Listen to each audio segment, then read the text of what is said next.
I feel. I gotta talk about my life as I see it.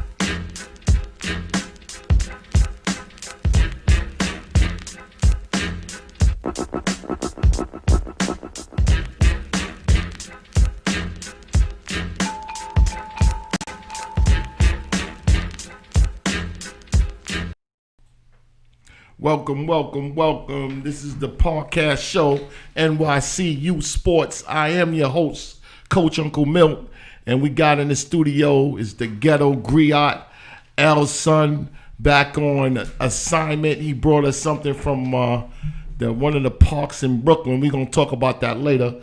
It's a big thing going on in sports today. You know, it's supposed to be some boycotting going on in the NBA playoff in the bubble down in Orlando, right? In the bubble. Ain't no supposed to be. The brothers are standing up and they're making a stand based on the fact that that gentleman that young brother that got shot, and as they say right now, is paralyzed out in Kenosha, Wisconsin, brother by the name of Jacob Blake. So the brothers want to make a statement. They say it's bigger than basketball right now. Okay. And so they standing up for social injustice, man. You have to applaud them.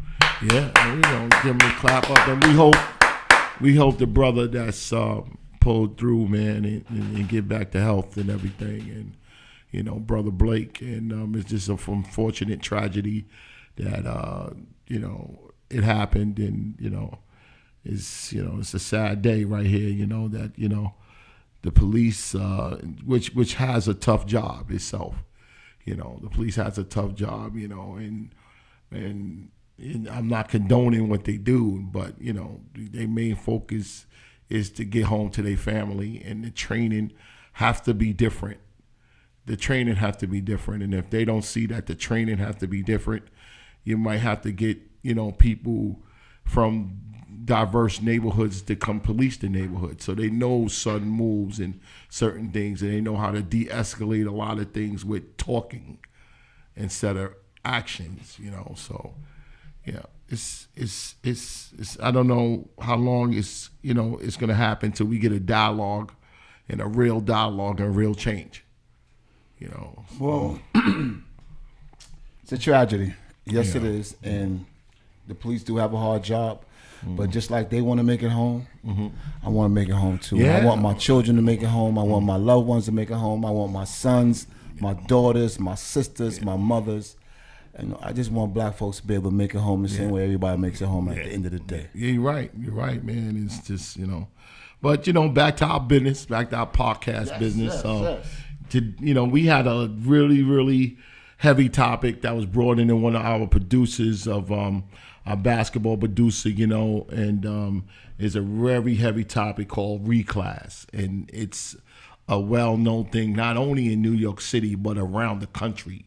And since basketball is one of the top sports in New York City, you know, from the playground and to the blacktop and to the wood floors and the gyms and things like that.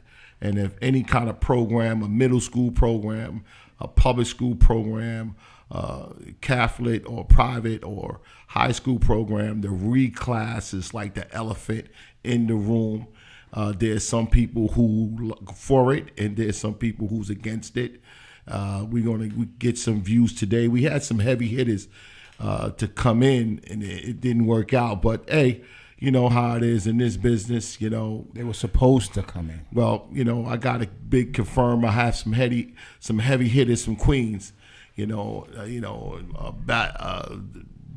Big time experience in basketball, you know, as far as coaching and at that level and putting on tournaments and also, you know, championship games and things like that. And we, well, hopefully, you know, down the road we get them in here. Just like I said, this podcast show is still growing, and we are here to support and to promote whoever is having a youth program and to promote the programs and what they're doing for youth sports in New York City. Is we have the platform for it, and bring it to us, man. Just bring it right to us, and we'll be glad to have it. But just like I said, Al's son was out on assignment, and he was out there. And what park you went to, Al? Well, it's called Potomac Playground by the city, but we know it us from the hood know it better as 8-ball tournament. Mm-hmm. Yeah, 8-ball tournament. But yeah, we call it 8-ball. Yeah, who played there? What was the famous people that played at this 8-ball tournament? Some of Brooklyn's finest, but I think one of the ones I remember most is when Jamal Kingsley used to come through there and he used to put on the show. We used to call him the Freak Machine. He was a scoring dude. Yes, he was. He had that New York City handle too, baby. He had bop in his game. Yeah. You don't remember him from the Indiana Pacers? Yeah, a little bit. Starting point guard. I think it was another team he played for beside the Pacers, but I think that was when he was really doing his thing. Yeah, a little bit, a little bit, and it was like I saw a couple of clips of it. It was a great interview for Al's son's first street level interview in his new position as street correspondent, street basketball analyst for the podcast show. Man, it was very entertaining. And he did a fabulous job, man. He did a real good job, and things like that. And our topic today is reclass, and we're gonna open up the phone lines in the bottom of the hour. It's 347-776-7070. That's 347-776-7070, and we got the phone lines right today. It's good. The phone lines is up and popping. And, just like I said, man, we know this studio we put together, and we still trying to work out the little kinks and the little other things, but the phone lines is right today. So give us a call and leave your comments, around a minute, because we're going to have, we don't have that line that you could tie up, you know what I'm saying? So, we want to get everybody in because it's a big topic. We got some telephone guests, man, some other heavy hitters. We was glad to get them on the phone, from tournaments, for tournaments. And, we got a couple of dads calling in, and we got something at the top of the next hour is a special dude, man. We was glad to have him, we was glad I called him up, and he's a gracious brother. And he's coming on at the top of the hour. And, we want to announce it a little later. But we're special to have this guy, man, to come on our show on the telephone, and talk to us about this reclass thing. And he is a big guy in tournament basketball, man. Big guy in tournament basketball. And just like I said, so, we, just like that, man. Give us a call. Just like I said, 347-776-7070. That's 347-776-7070. Okay, so we're gonna what's up, Joe? How's everything, man? We even say what's up to Joe, man. Joe Tech. Joe, the Tech Master. Joe. I don't know. He wanted but Joe landed good this week, man. Joe landed good, and I'm happy for him, man. His family, and and everything is not back to normal, but it's getting there. We're getting there because we need Joe head straight. Joe is a big part of what we do here at the podcast show and everything. And that's it, man. I've been this week. We was at an Anthony thing, and I kind of broke my little diet, man. I broke my little diet. You said Anthony's thing. His flag. Did I say Anthony's? Excuse me, Anthony. I mean Anthony's flag football tryouts. Thank you. It was week 2, and he had some nice pieces. We got some tape for it, but we gotta scramble it up. We have it for next week. We're gonna have it for next week, and we got a heavy show coming in next week also. But Yo, out in Cunningham Park again? Yeah, we was out in Cunningham Park, and I put my camera work in, man. I put my camera work on, you know. And, you know, I'm gonna say it right now, man. You know, be honest with you. That's all is my camera work. You know, sometimes you got to step up and clean the bathrooms. I ain't saying I'm good at it. I'm saying I'm good at it, but I put my try on, man, you know, and things, you know. So, yeah, we had a good time out there, man, and things like that. So that was it, you know. And, you know, so how we looking, Joe? 70%. Okay. We right now we priming L's son's assignment. And it's coming down to the hour. We priming, you know, we was working on some other stuff for some live guests. But, you know, hey, the show goes on and we're going to continue regardless, you know. So any words from Al? How you felt, man, your first interview? How you felt about it? You know, how you know? Well, I was glad to be out on the street. You know, that's my thing, the black top, being out there on the playground, being out there with the kids, with the ballers, with the people that bounce that pill. So I love it. You know, when I'm out there and I'm out there with the people and I'm touching base and I'm on the court, you know, I feel at home, man. That's the black top. That's where I'm from. You felt comfortable. You felt in your elements. You know, okay. Hey, about to pick the rock up, man. Start getting a little bop on, man. Pulling out the old jump shot again. Who knows? Putting out the old jump shot. Yeah, okay.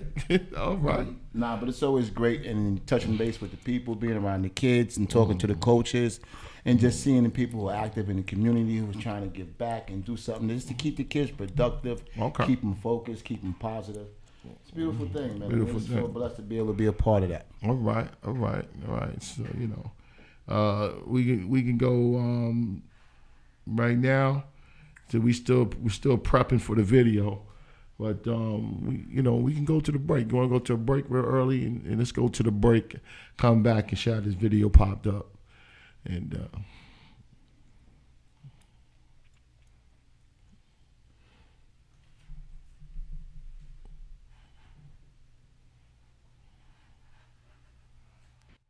We're back in our brand new state-of-the-art Studio A, the home of the park.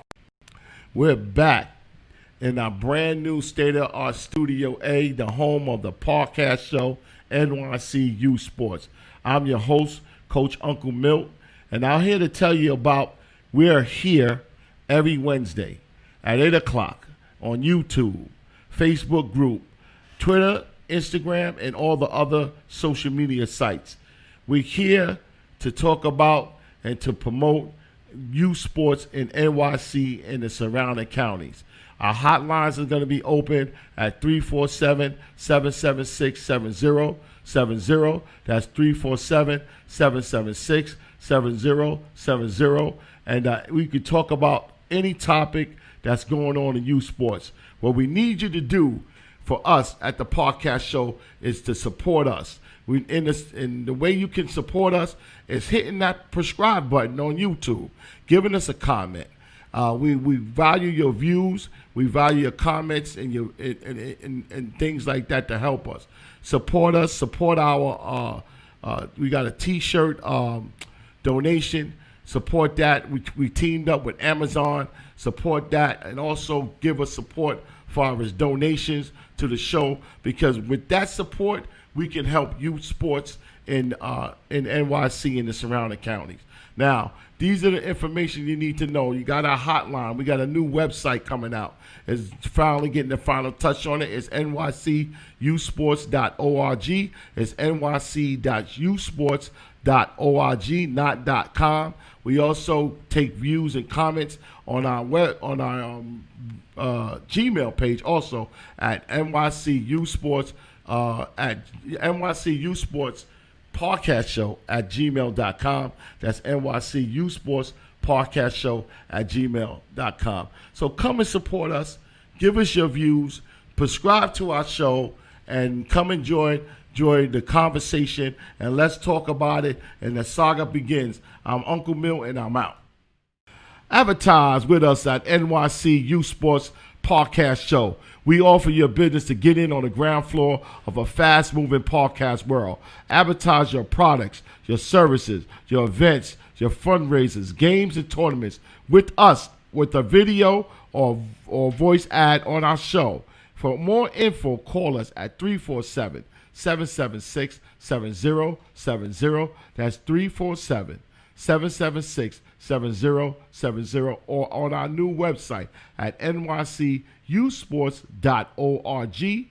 That's nycusports.org, or email us at nycusportspodcastshow@gmail.com. That's nycusportspodcastshow@gmail.com.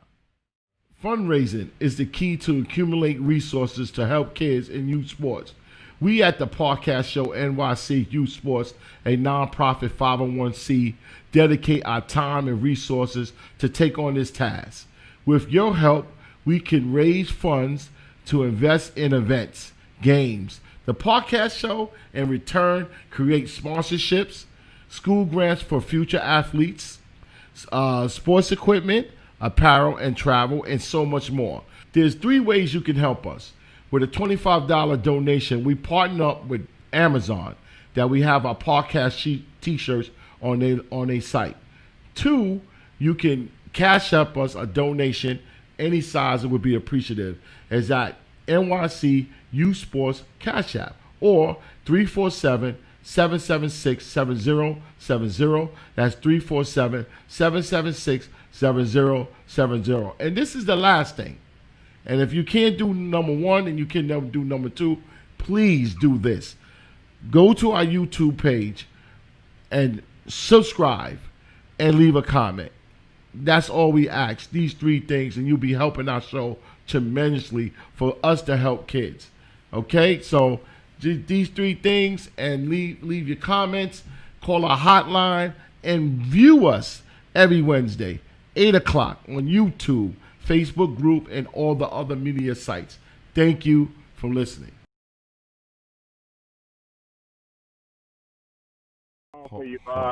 We're back, and we have a young man on the phone here, man. He's a dad of 2, and he has 2 young men playing in youth basketball sports, and his name is Ron Hamilton.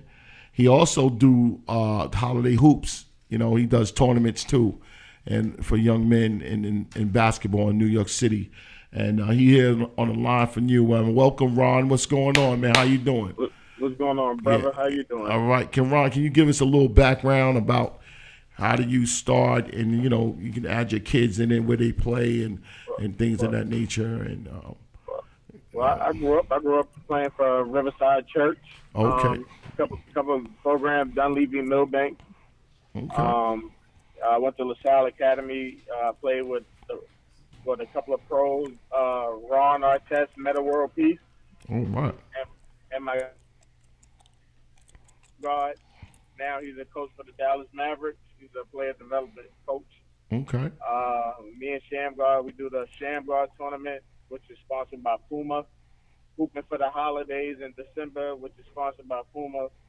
I do those tournaments, and I'm a basketball dad. I got 2 kids who's heavily on the circuit, and that's about it. Played a little college ball down in South Carolina. So, yeah. Okay. All right. And our topic today, Al's son was in the street. He was at 8 Park this week in the street, and this topic came up. It's like the elephant in the room. We talked briefly offline about it. It's called reclass, and the good, the bad, and the ugly thing about it.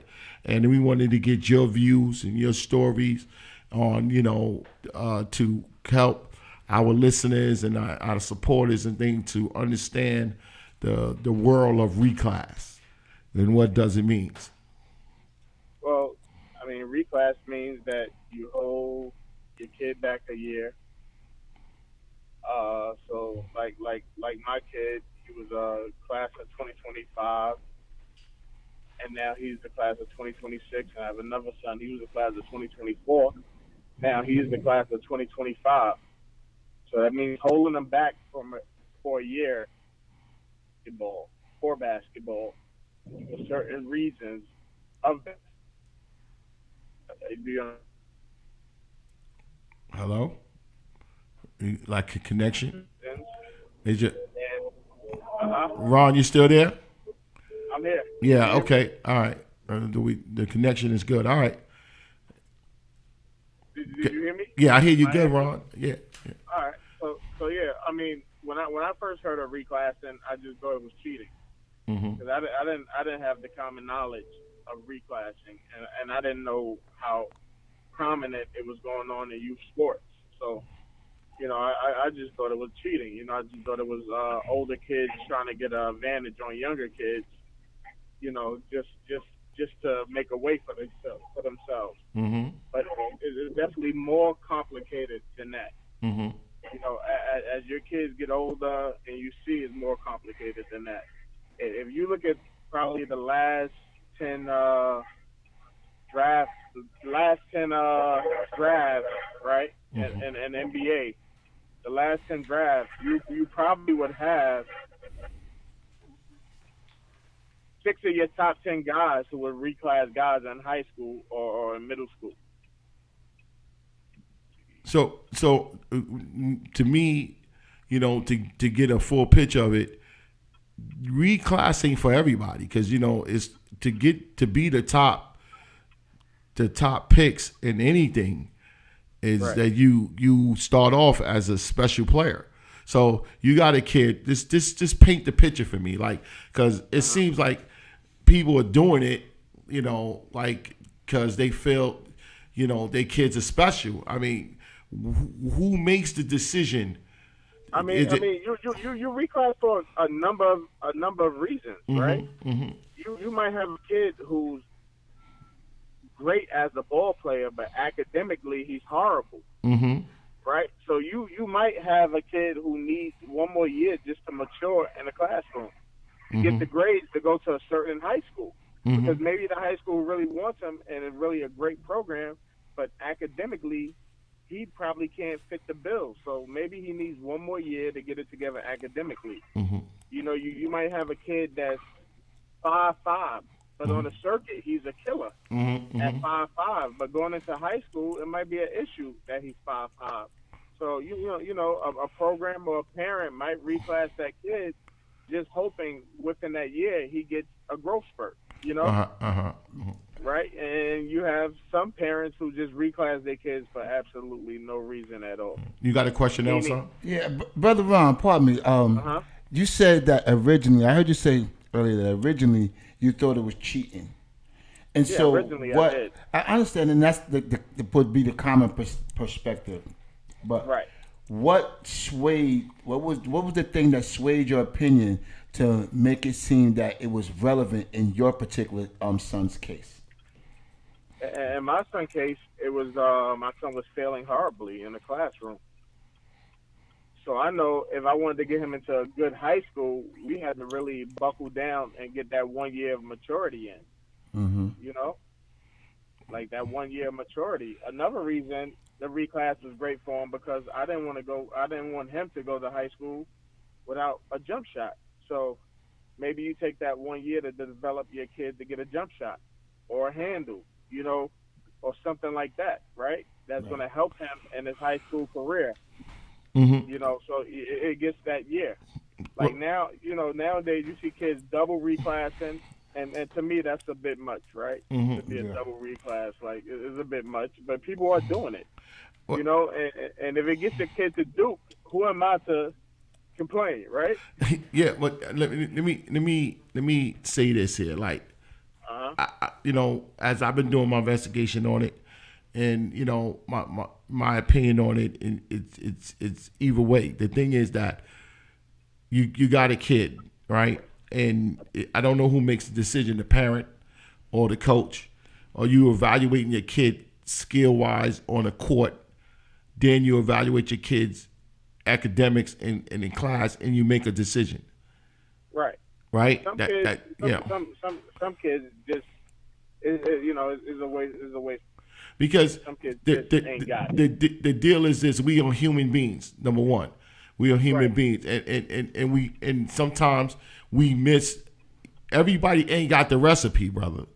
And, Right, and we always like to, okay, that's how you do it. Okay, I'm gonna do it for my son, and maybe your son, is not it. I mean, but who makes that? Who makes that decision? Because everybody is going to be following, and it's a big thing, man. It's like people.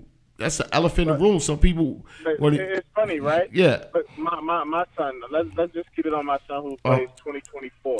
Okay. Right. He played 2024. He was originally the class of 2024.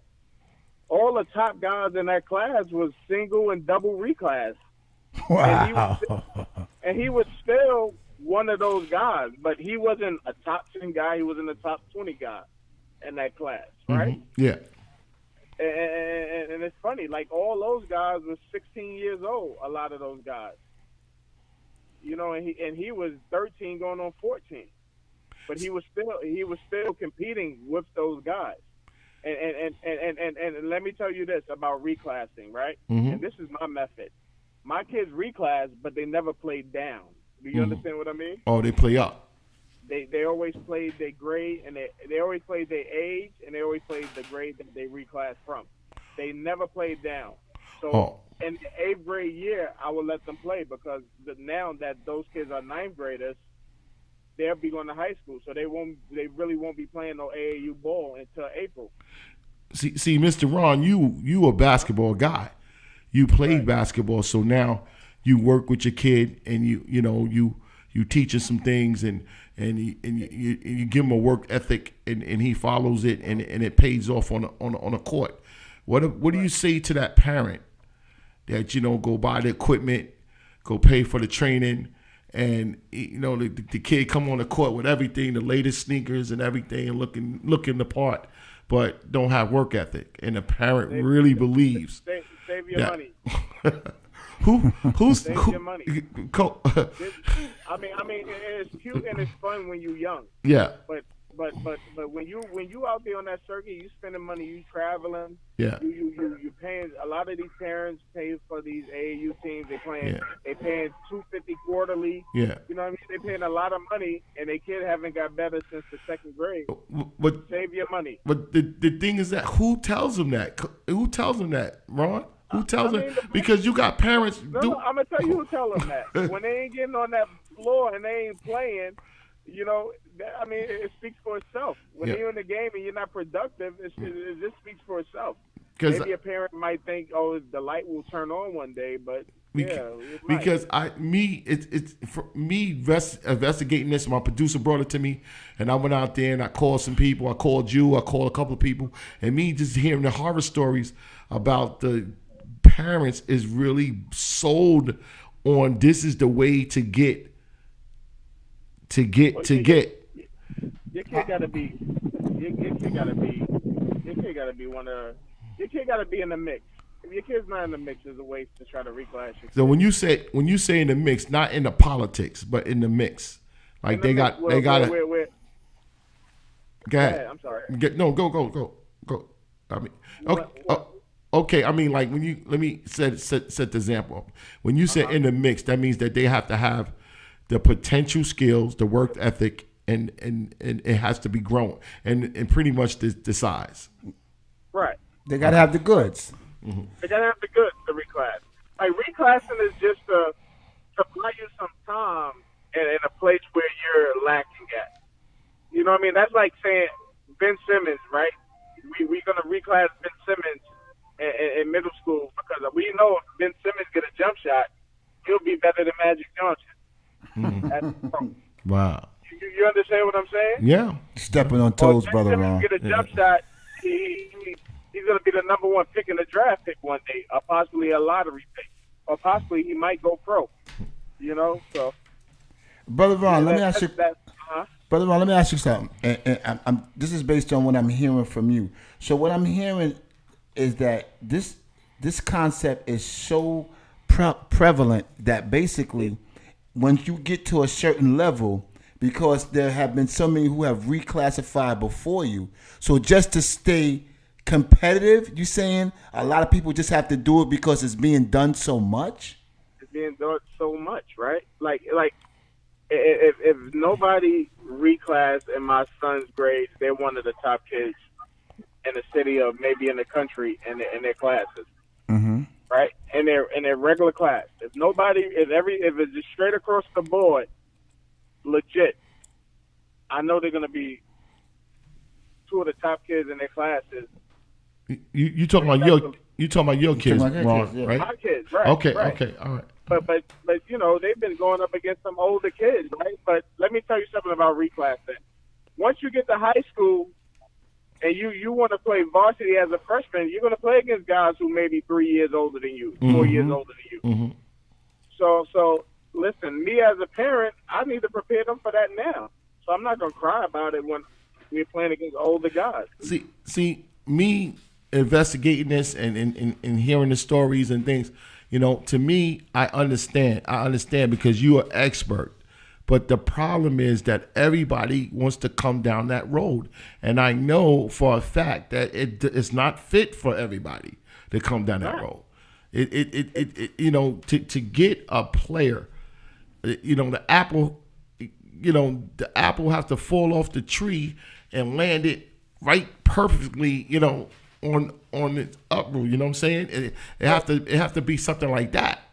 But you have some guys who reclass their kid, and their kid is bigger, stronger at the time, right? They're bigger, they're taller, they're a little stronger at the time. Mm-hmm. And then once those kids hit 8th grade and other kids start growing, then you see that kid haven't developed. He hasn't developed a handle. Mm-hmm. He did not grow. He didn't develop a jump shot. Mm-hmm. His IQ never developed. Mm-hmm. So guess what?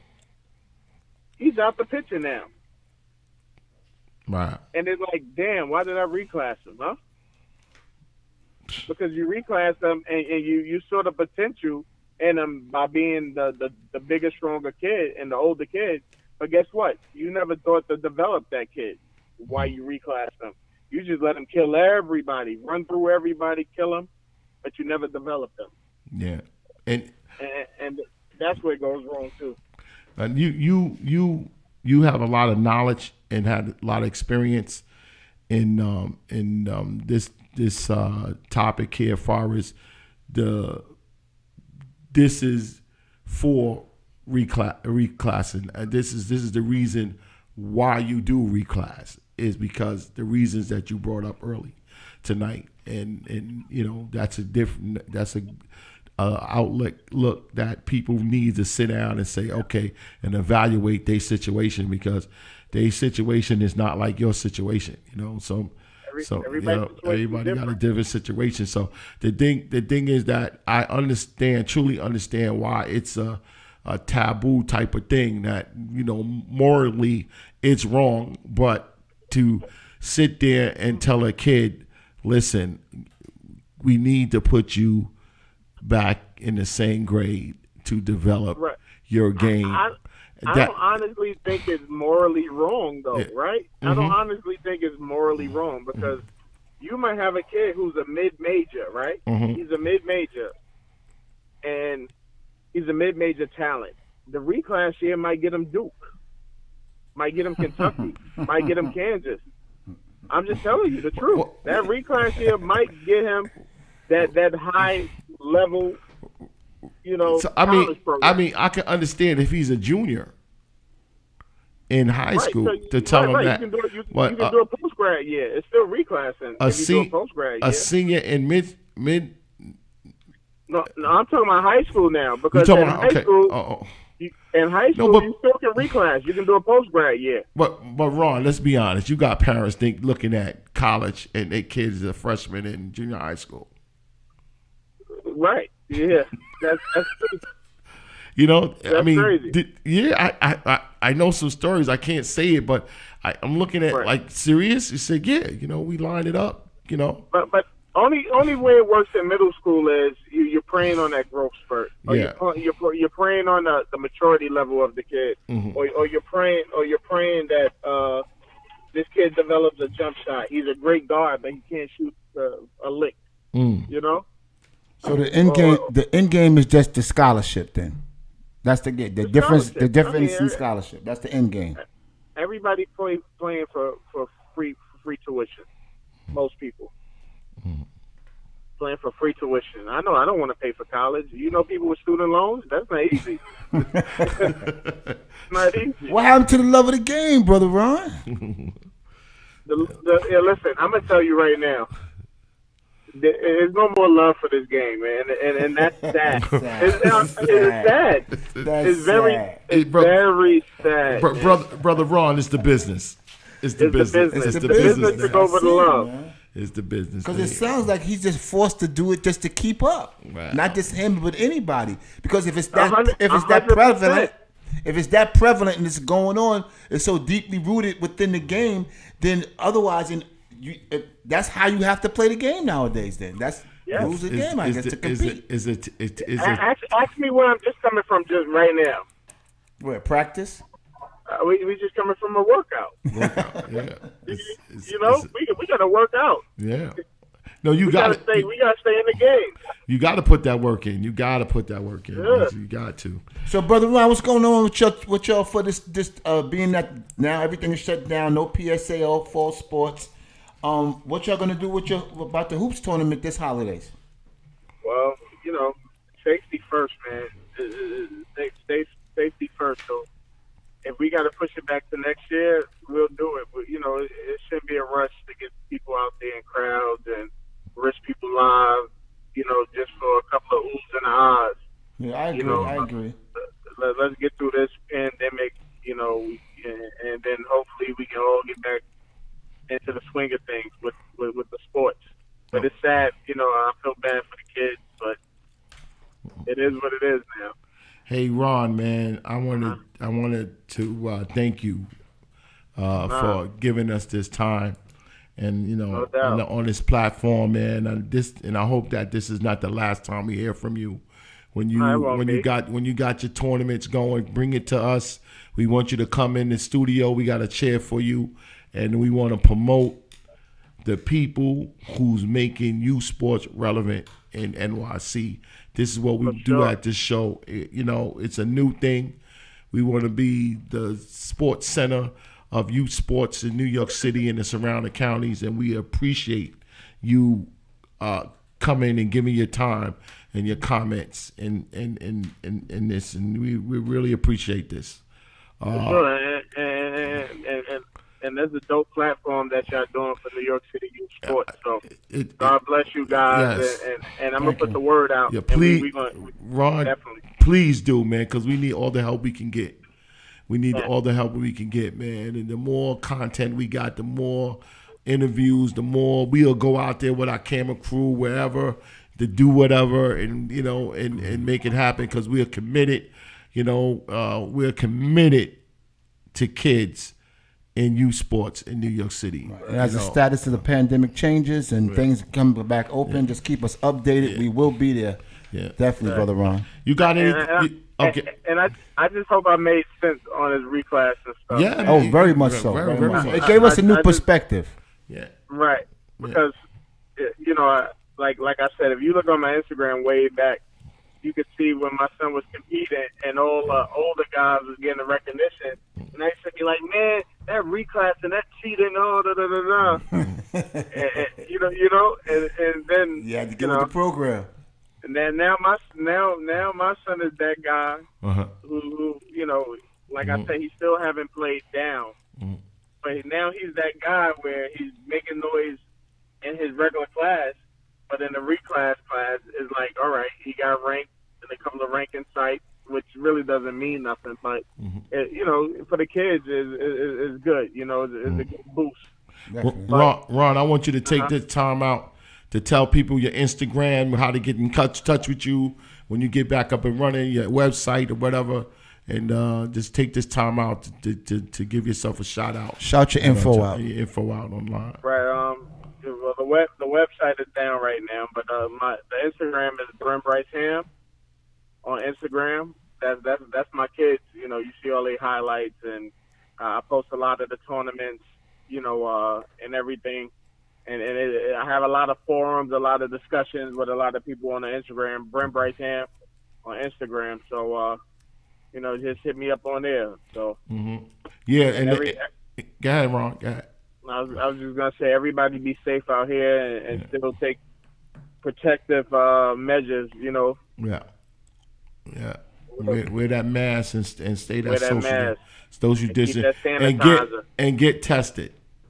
100% get tested. Get the antibody test and everything. Everything. I'm pushing it all every month until this thing is over with. Listen, follow Ron Hamilton on his Instagram. If anybody out there needs to talk to him about reclassing and see if their kid is the goods to invest in that, Ron would give him his info 100%. About it, and Ron ain't gonna play around. So I want everybody to go to the City of God's Thomas Brothers.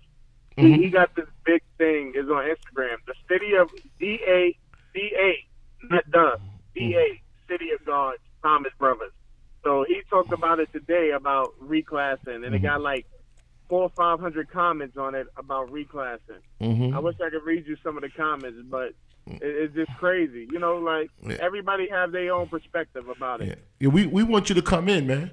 We want you to come in. We just working on that Uber bill, we working on that Uber account, come pick you up. I drive over to Queens.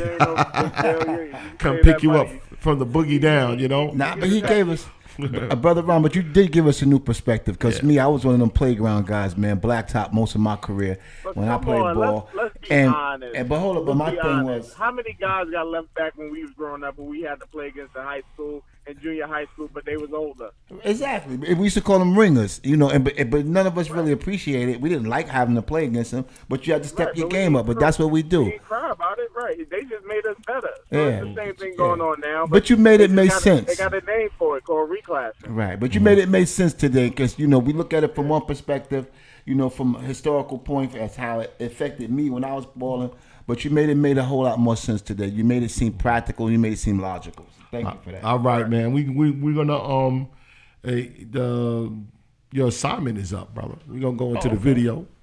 Elson was out in A Park this week, and this is Elson's first video assignment, out there in the field. He's the new basketball street correspondent. Well, I call it analyst. I like analysts, okay. Man. I like analysts, street analysts, And he's gonna be, getting his feet wet into youth basketball at a mid-school level and a high school level too. Not only that, So let's go to the videotape, Joe. All right.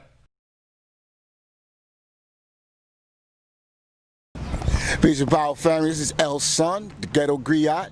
I'm here at Potomac Playground, better known as the home of 8-ball tournament. Famous throughout the hood for years. Produced a lot of the most prolific. Joe's queuing it up. He's queuing it up. He's queuing it up. Yeah. So man, that was a good thing with Mr. Hamilton, man. Great. He gave us a new look on, Mr. Hamilton is probably a whole lot more informed and involved and equipped to be a basketball coach or basketball parent than most are, because he's been through the process as a player and as a player and now as a father. Yeah. So, you could tell he's experienced. He's in the circuit and he knows the do's and the don'ts and how to navigate. Yeah. The waters. All right, we got the video cubed up. Let's go. And let's go. Let's go to El Son first assignment out there in A Park. This is El Son, the Ghetto Griot. I'm here at Potomac Playground, better known as the home of 8-ball tournament. Famous throughout the hood for years. Produced a lot of the most. Yeah, he just had it queued up. Excuse the technical. Peace and power, family. This is El Son, the Ghetto Griot. I'm here at Potomac Playground, better known as the home of 8-ball tournament. Famous throughout the hood for years. Produced a lot of the most prolific scorers and playground performers in Brooklyn history. A lot of people know this. At one time, this was also the home of Jamal Kingsley, played for the Indiana Pacers. And we used to call him the Freak Machine, if I'm not correct. But he used to do his thing here in the park, and that's where we at this morning. I got some of the coaches out here. In spite of the fact that the pandemic has affected all aspects of our society and culture, the city game is still alive and they're still playing ball. We still got some coaches out here trying to give the kids some activity, give them an outlet, and let them expend some of that valuable energy. And just, as we always say, education through recreation.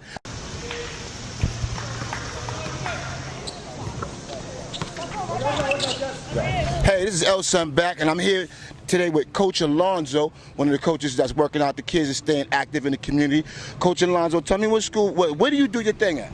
Well, right now I'm just doing playgrounds, a lot of street ball. Who do you coach? Well, I coach the team right here in this park.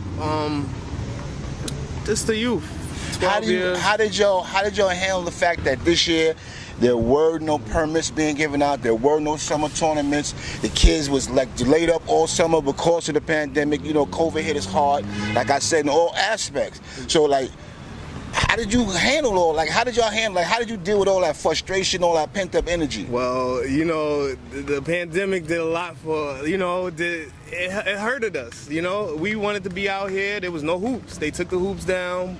But we had to just stay focused, a lot of, you know, watching YouTube videos and stuff, keeping in tune with the plays and stuff like that. So when we did get the opportunity to come back out here, you know, we're going to try to come at full force. You See, know? the game never sleeps. That's what game never sleeps. Like, give a us lot of 2K, a lot of 2K playing, a lot of virtual games, you know. Give us a blacktop, man. We going to get it on one way or another.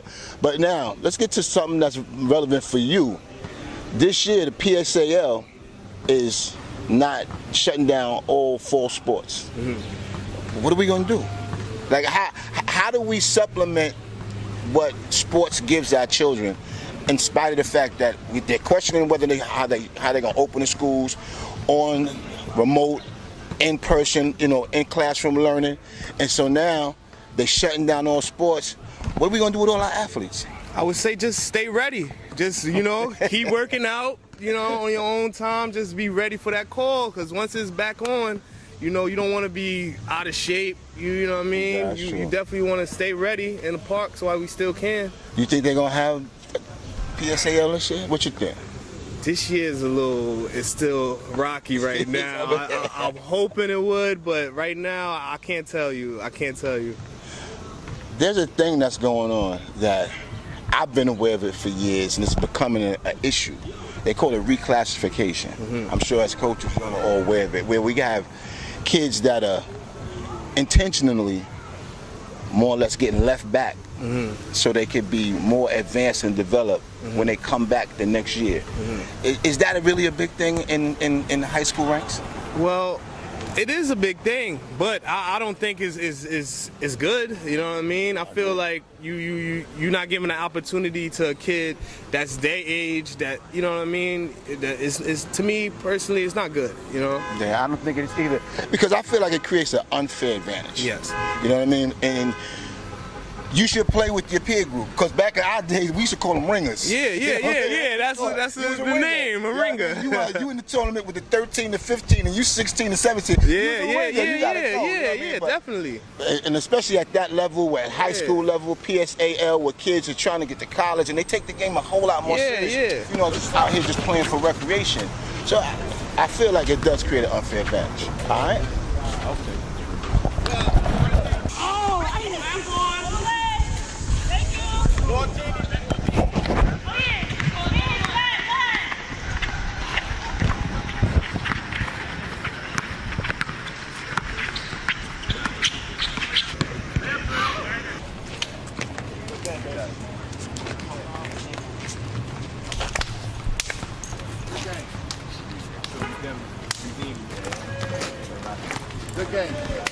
Good game, coaches.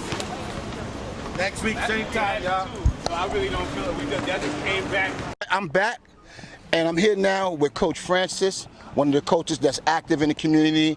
He's make the 8-ball tournament one of his home, where he scrimmages with the kids, he exercises the kids, and he's a vital cog in keeping the game alive. One of the people that we need in the community that keeps our kids active and helps reinforce what we always say, education through recreation. Right. Coach Francis. Yes, sir. How you been making out this summer, man? The pandemic affected us. Been no basketball, no tournaments, and how you making out? It's good and it's bad. Good, we finally get a break. Bad, bad that we're not out here having fun with the kids. Right. What age group do you coach? Between age 10 and 15. 10 and 15. Okay, cool. So you in that age bracket where the game is starting to become a little competitive. Yes. They're not just playing playground ball. They going to school. They playing middle school ball. They playing high school ball. Now, one thing that's been coming up, I've known about it for years, but it's been one of the city's best kept secrets when it comes to organized sports in the high school level, is that they got this thing called reclassification. Yeah. You familiar with it? Yeah, yes I am. How you feel about it?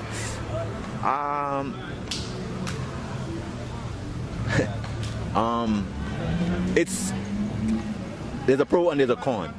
It depends on how good that kid is, if they deserve reclassing. That's what I can say.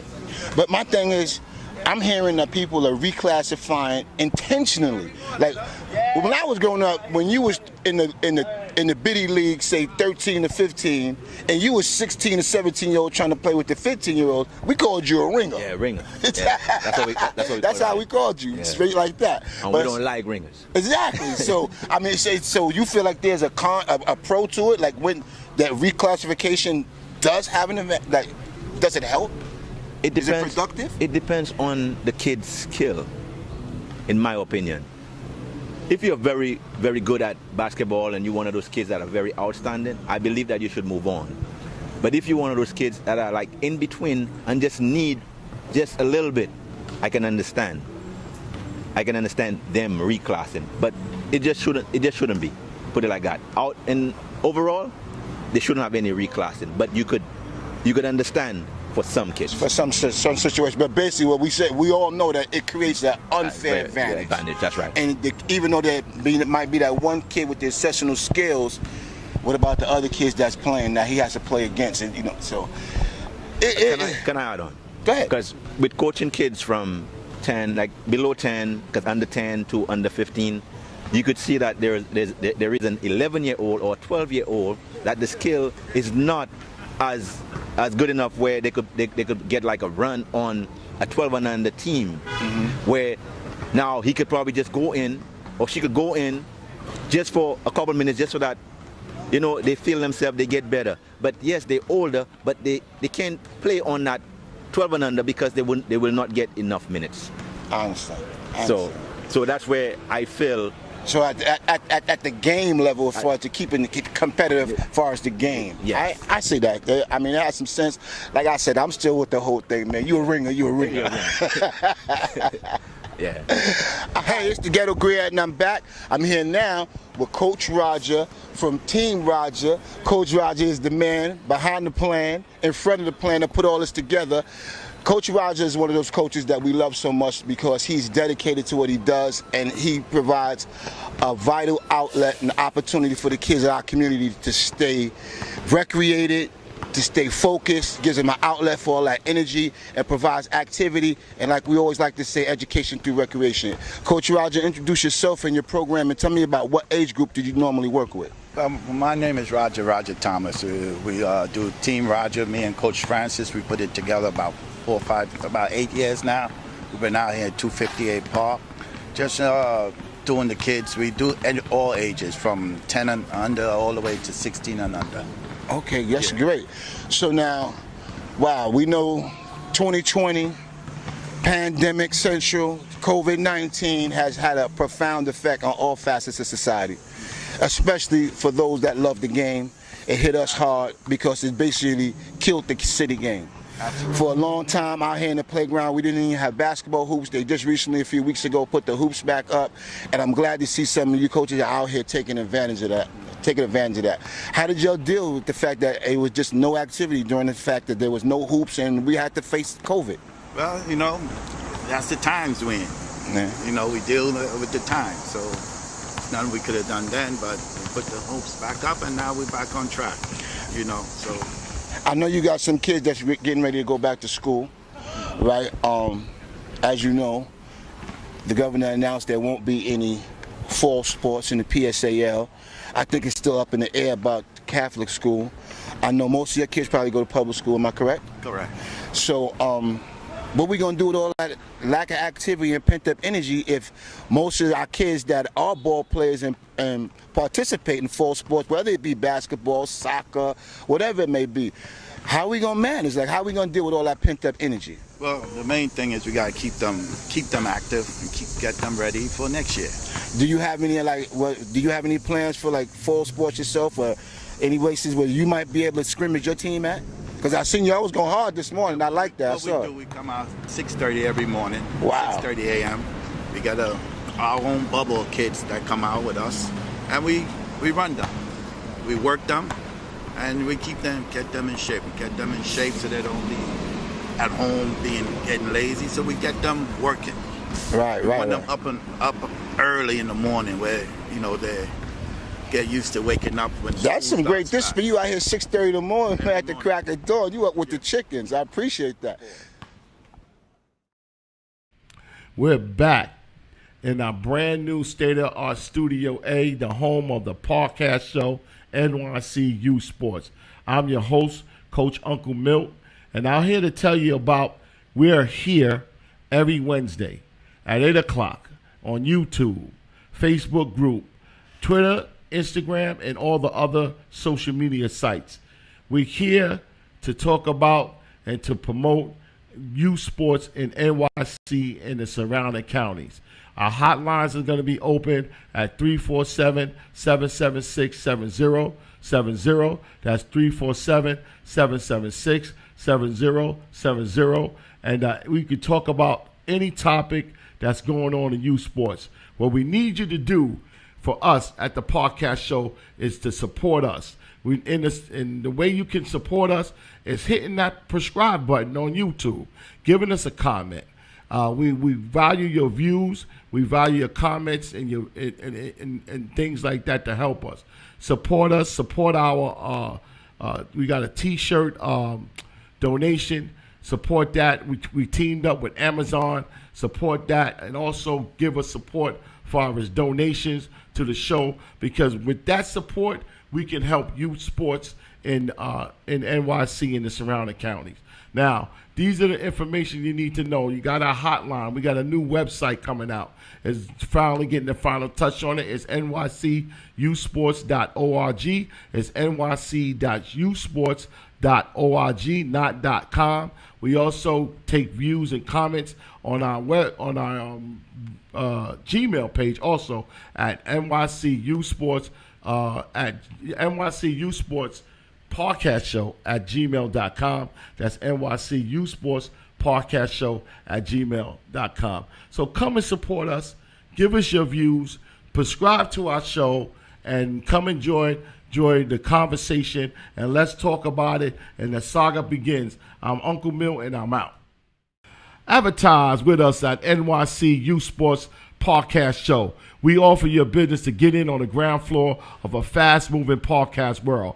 Advertise your products, your services, your events, your fundraisers, games, and tournaments with us with a video or voice ad on our show. For more info, call us at 347-776-7070. That's 347-776-7070, or on our new website at nycussports.org. That's nycussports.org, or email us at nycussportspodcastshow@gmail.com. That's nycussportspodcastshow@gmail.com. Fundraising is the key to accumulate resources to help kids in youth sports. We at the Podcast Show NYC Youth Sports, a nonprofit 501c, dedicate our time and resources to take on this task. With your help, we can raise funds to invest in events, games. The Podcast Show, in return, creates sponsorships, school grants for future athletes, sports equipment, apparel and travel, and so much more. There's 3 ways you can help us.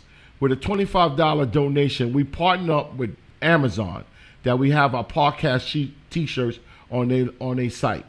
2, you can cash up us a donation any size. It would be appreciative. Is at NYC U Sports Cash App or 347-776-7070. That's 347-776-7070. And this is the last thing. And if you can't do number 1 and you can never do number 2, please do this. Go to our YouTube page and subscribe and leave a comment.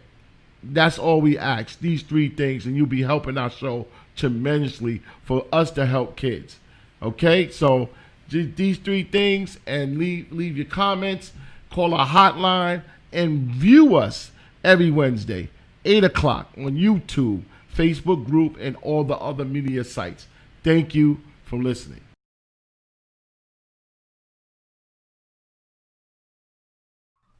We're back, and just like I said, we on the top of the hour, and we got a special young man here to introduce, man. I mean, we were so grateful to have this brother, man. He's a giant in men's basketball, man. He did everything when it came to men's basketball.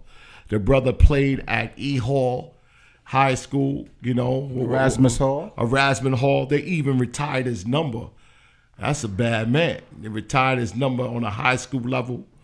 The brother was a junior college All-American, and he went to Iola College, a D1 school that's impossible sometimes, man. When you get to that, JUCO level and come out of there and get a deal. I mean, this man is special, man. He was a head coach of a PSAL championship team. He's going to give us the name and everything in a minute. He puts together one of the biggest all year round basketball tournaments in the tri-state, not just the state of New York, the tri-state of New York, Jersey, and Connecticut.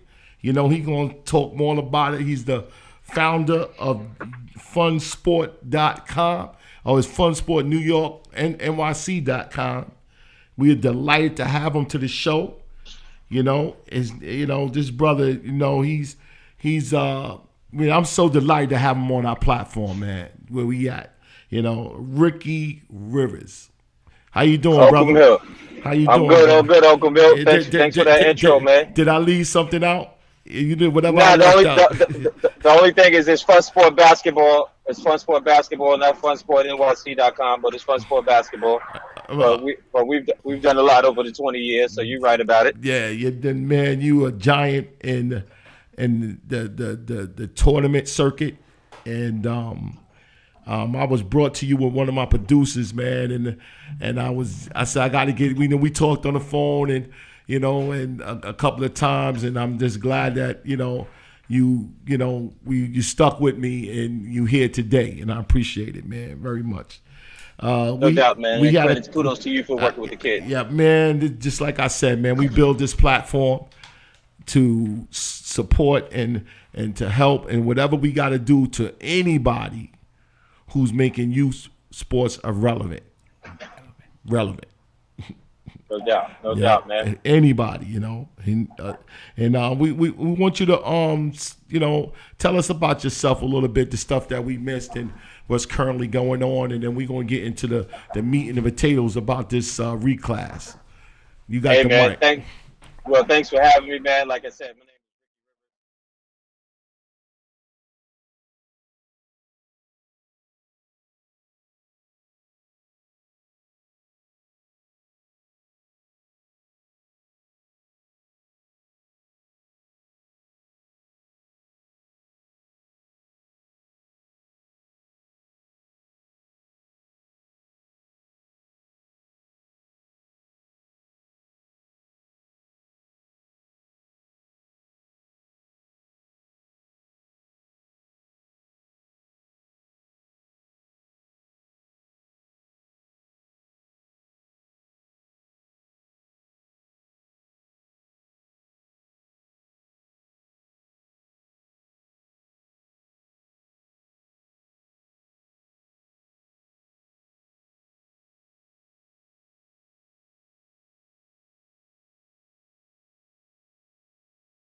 Yeah, because I see the latest work was back in January 2020 before we hit with this pandemic, and I saw the great pictures and stuff for kids, and just like I said, you're a giant, man. And as far as I'm concerned, with youth basketball in New York City and the surrounding counties, and also the surrounding states, and so we was sitting here, we chatted with a couple of fellas, and me and Elson was throwing it back and forth, and out there, my producer brought me this, and I did my research, and it's a whole lot of views about reclass, and it seems like that's the elephant in the room, and I like to get your views about when, if you have to, if you don't have to. It ain't for everybody, and who it is for, and your experience of dealing with this situation of reclass. So, like, reclassification, especially when in tournaments like mine, has always become like a concern in the conversation or whatever. But reclassification, to tell you, it's nothing new, man. So, like, it's some people.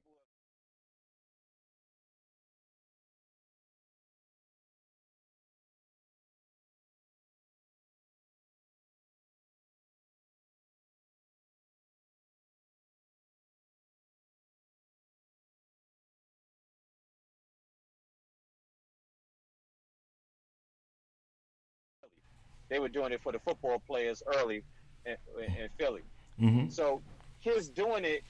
This isn't nothing new, man. So like, you look at some of your top, these top folks around here that's now, whether white kids or whatever, they reclass their kids for academics. Mm-hmm. They call it redshirting, and to get their kids scholarships and to line them up for the best opportunities for their kids. So they'll do another grade over to put them in the best position, where they call it redshirting, and they got a fancy term for it. Mm-hmm. So I don't want to discredit people who do it for basketball reasons, because our kids need a competitive advantage to get into schools. Mm-hmm. Let's think about what we're going through right now. You know what I mean? In the world today, which is a bigger issue than what we talk about right now, NBA teams boycotting because of race relations and things that are equity and equality. Mm-hmm. So you think about that now. It's like, if I could give my kid a competitive advantage to get in an opportunity where he can take care of himself, where they could be better off, I'm gonna choose that option for them, because I know that the system ain't set up for us. I know the system ain't set up for us. So if we gotta do some things that's not illegal, it's not against the rules, but we're trying to create a competitive advantage so our kids can get into college. We're not talking about for them to get into the NBA. We hope that at some point that they can, but we talk about for them to get into college, B. You know what I mean? Like, we're not talking about a competitive advantage for them to get into Rikers. We're not talking about for them to get into Attica. Yeah. We're not talking about them to get into Elmira. We're talking about kids getting into college. Yeah. So I've been there through that journey. I've seen it work for some folks, and I've seen it not work for some folks. But at the end of it, right, if it doesn't work, what's the what happens? They did an extra year of school. I mean, not an extra year at Rikers. Not an extra year at Elmira. They did an extra year of school. So I want to put this past you, like, it's I know that, just like you said, it's a way to get somewhat of an advantage on both ends, on the court and in the classroom. But just like I said earlier tonight, it's not for everybody. And if you're using it, like, how do you, like we talked to Mr. Hamilton earlier, and he's just like yourself. He's experienced basketball guy. I mean, he's experienced. He's a parent, and he played the game, and he puts his kids on a regiment to succeed on the courts and off the court, and the way he does it. But every parent is not built or have that knowledge or that prevalence of that. And it takes on a different life when who is the person that a normal parent can go to and say, okay, what's up with my kid? My kid is 5'5", and he got a pretty decent jump shot. But what happens when a kid that's 6'1" play down on his team, and the coach goes to his moms and say, "Hey, we got this kid 6'1", and he's going to get the bulk of the playing time." Right. And how does the parent deal with that when they on that quest of trying to do the best they can to get their kid lined up to go to school, to go to a college? Because, as I've been doing investigation, there's a lot of horror stories. You there, Rick? Rick? Oh, let's get, okay, Rick must have dropped. Let's get Rick back. Hold on. And get Rick back on the line.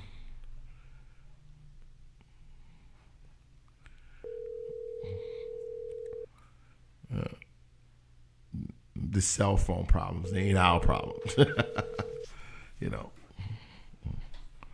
Like Rick, I think Rick is driving. Maybe he's driving. Yeah.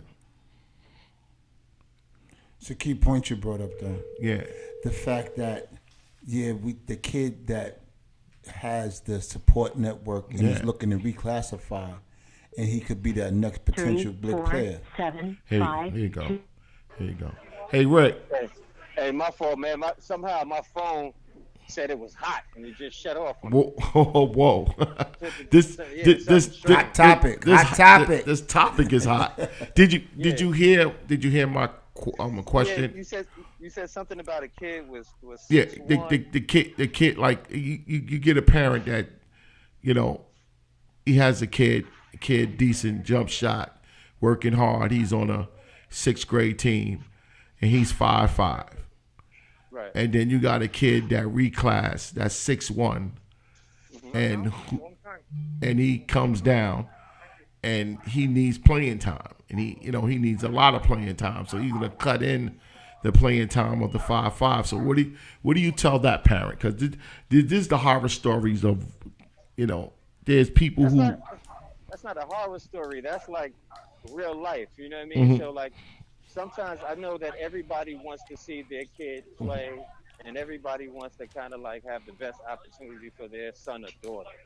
But the reality is, in the world we live in, there's competition. There's competitive things for the situation. It isn't handed to you. So I say that 5th grade kid is getting an early exposure to real life.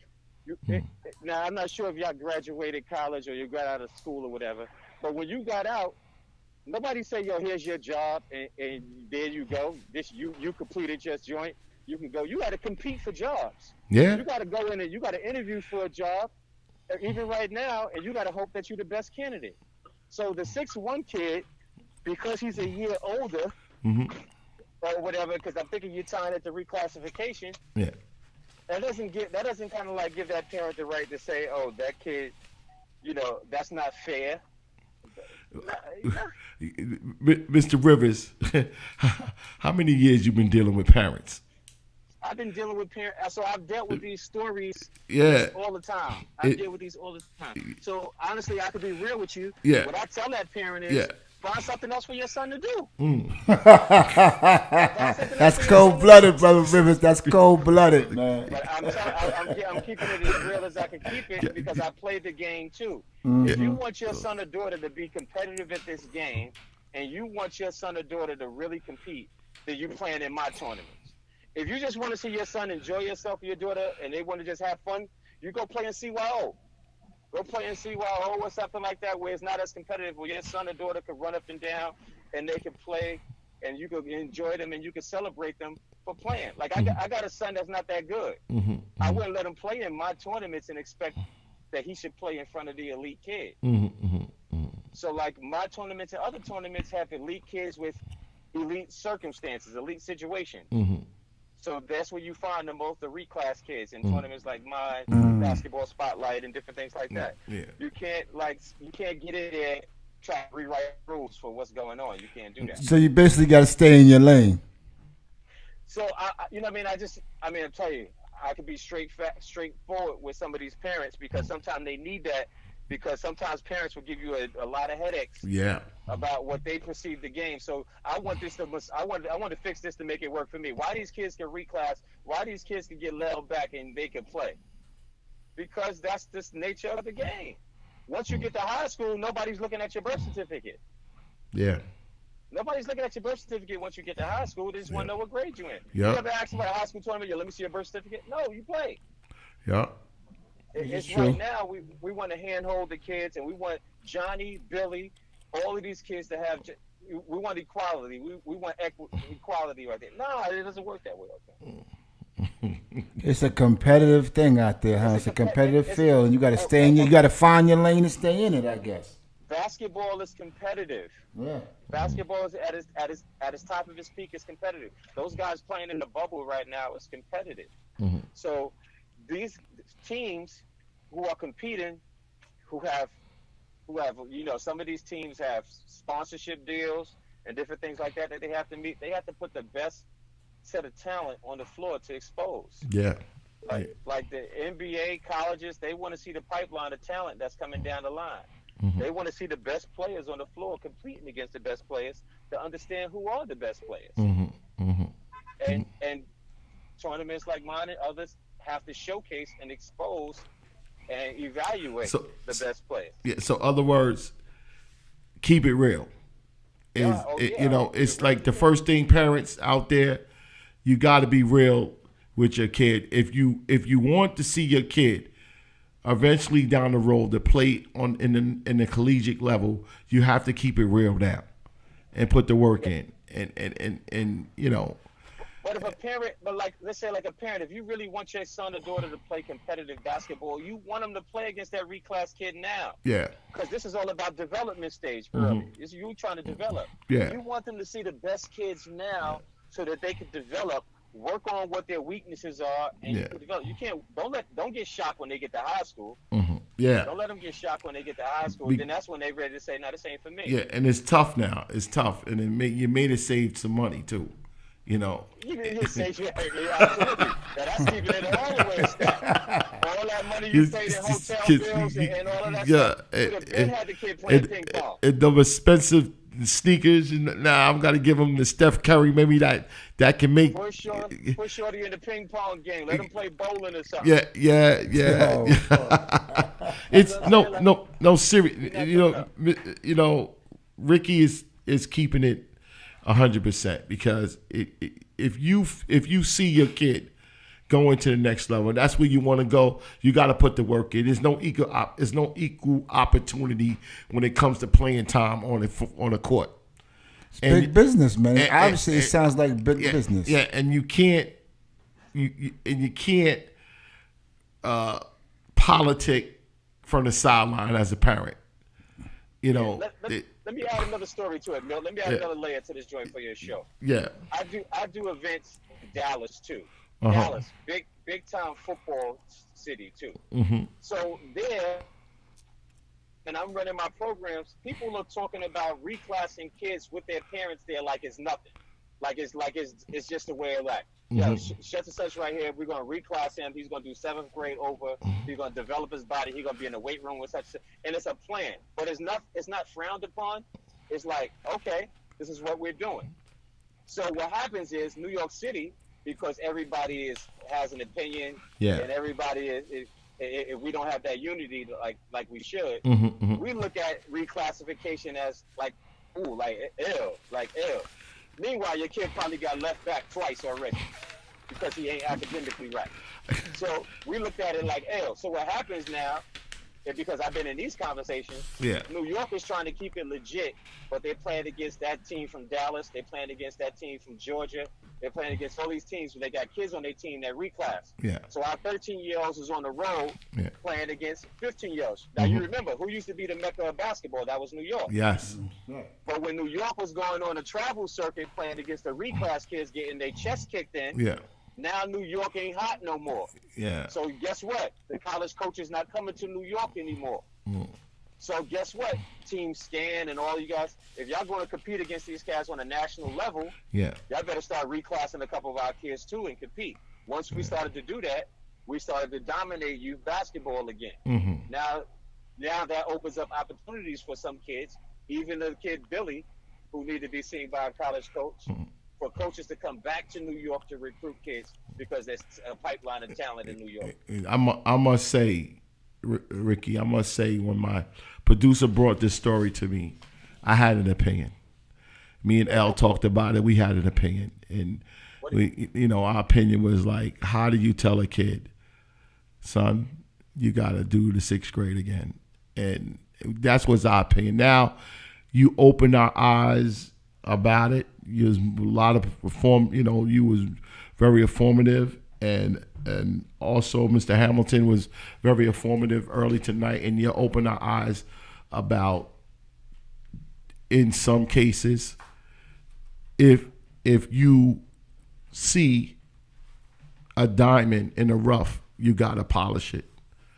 You gotta chip away at this. You gotta polish it. And if you see it, you should work at it. But it's not for everybody. And when I was talking to people, it gave me, everybody was trying to go this way. Like, it's not for everybody. It's not for everybody, but I'm gonna add another layer to this. It's not always the parents that's doing this. It'd be the kids coming to their parents about, I don't want to go to the next grade. They want to reclass. Right. They get educated about, hey, if I could, I would probably be better if I did this year over. I've seen a lot of the times where the kids do this. I see a lot of times where the kids, the parents is like, no, the kid will go in there and intentionally fail the state test. Wow. So that they could get held back. I've seen all of the stories. Wow. So when you look at reclassification, like, oh, that kid was in 6th grade. Don't always think that the parents and the coaches did it. Sometimes the kid do it himself. Wow, there's levels to this, man. Well, there's definitely levels to this, I see. Well, Mr. Rick. I seen those stories. Yeah, man, Mr. Ricky, man, we thank you very much, for this. We only got an hour and a half show. Okay, but I appreciate y'all. We looking forward to you coming into the studio, touching on it a little later on down the long round. When I get the other persuasions in too, I want you to sit in the chair too and add your inlight to this situation and other situations. Soon you get back up and running in New York City, please invite us out. We'll be out there with our cameras and our mics and to help you support and just, do whatever we can at this show to, promote, or you help us to promote also. Just like I said, we a new show.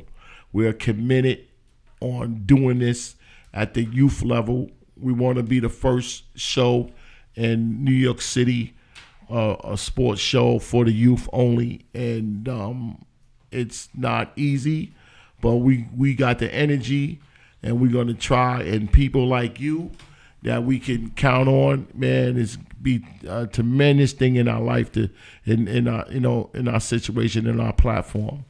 So we thank you very much for giving us your time tonight, and hoping that this ain't the last time that you're always welcome here. Anytime, call up anytime. Okay. I appreciate y'all, man. I appreciate you too, brother. So, right, we're going to go to the closing, and, that's it. All right. Thanks, Ricky. Peace. Yeah, man. That was interesting, man. We want to thank Mr. Ron for his comments early tonight. We couldn't get to everybody because the time limit, the conversation is so good, the time flies by. We want to thank Mr. Rickey Rivers from Fun Sport. We want to thank L's son on his first assignment. Very good, very outstanding. Many, many, many more. He's going to be on them streets getting them stories. We want to thank that. Joe, we want to thank you coming in and doing what we got to do. Joe Tech. Yeah, and those listeners out there, please bear with us, support us. hit that subscribe. Go ahead. I said, I got that pronunciation problems. I don't have a degree in communication, man. So, but you do it well, Uncle. I try to get it out. I try to get it out the best way I know how. I want to thank especially someone out there very supportive in my life. I want to thank. She knows what I'm talking about. I want to thank. Shout out, man. Shout out, man. Don't be like that. It ain't ready. It ain't ready. It's still similar. It's similar. In them good comments, man. Shout out. It ain't ready. It ain't ready yet. It's still on the fire, man. It's still like it's at a simmer. Okay. It ain't hot yet. It's still at a simmer, and just like this day was special. I want to thank those guys that answer the phones, that understand that, sometimes when we got topics like this, we got to bring it to the forefront, and get it out there. And just like I said, we're here, we're about people, places, and things, and we want to support whoever, whatever, however. Where the events are held and the games are played. We're there, And just like I said, this is episode 11 in the can. This is Uncle Milt's Ideas coming to reality. We'll be back next week, and we are out. Peace.